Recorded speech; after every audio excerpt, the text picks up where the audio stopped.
Hey everyone, it's JC. I am back today with a quick video on two huge light bulb moments I had in some studying I've been doing. I've been going down deep into the work of Dr. Benjamin Bikman. Here's his book. Why We Get Sick. I can't even read the subtitle without my glasses. Dang it.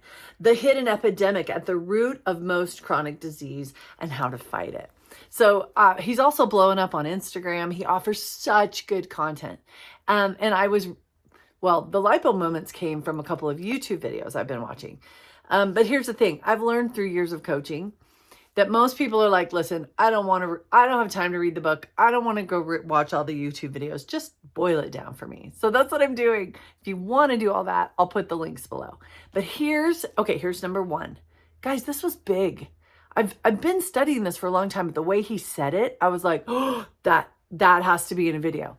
So I'm old enough to have heard all the diet dogma for decades, right? And so often the biggest focus is calories. Calories. Like, make sure you're under this number, count, keep them down, just manipulate them to get the diet right, to get the fat loss going. So he is a metabolic scientist, and in his lab, they study fat cells. So here he is. This comes out of the first YouTube link that I'll put in the description box. He's talking about how they have a petri dish in his lab, and he has students working with him, and they have fat cells in this petri dish. And so they're manipulating to see what will make these fat cells grow. And he says, let me tell you, I have learned. I am just conclusively positive that this is the case. That you need two things to make a fat cell grow. He goes, of course, one is energy or calories, right? Glucose, like whatever the breakdown of food, the calories are a part of it. Absolutely. But he said, here's what happened. Here we have this petri dish in this lab, and it's got fat cells swimming in it because they're pulling them out of people and put them in the dish to see what they can do. He says, we have them swimming in a sea of glucose and fat, the fat cells. They're not getting bigger. They're staying the same. They're just fine.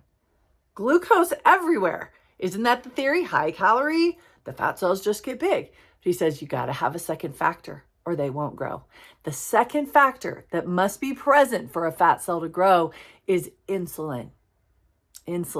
He says, those fat cells will just sit in that petri dish without doing anything until we take a little thing and inject insulin into that. They grow, they love it because the insulin unlocks the cell to let the glucose in. The insulin is the key to unlock the cell to let the glucose in. So this comes from his book. Listen to this, you guys. He says, few people view the food they eat through the lens of insulin resistance. What will this do to my insulin? Oh, sorry, I said that wrong.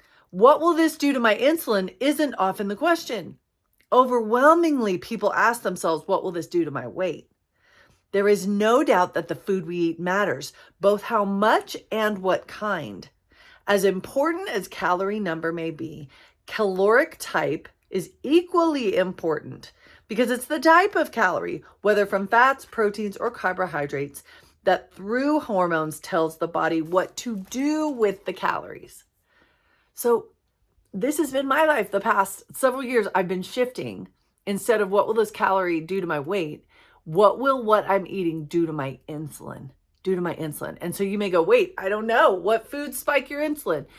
My How to Eat course, we go deep into that. So if you want more on that, we do cover how to keep that blood sugar stable and quit spiking it, because every time we spike it with certain refined carbs, sugar, up the insulin goes, and it is a fat storing hormone, and it's over after that. Okay, so that's number one. Isn't that interesting? The petri dish and all the things. What will this do to my insulin? Should be almost more important than what will this do to my weight?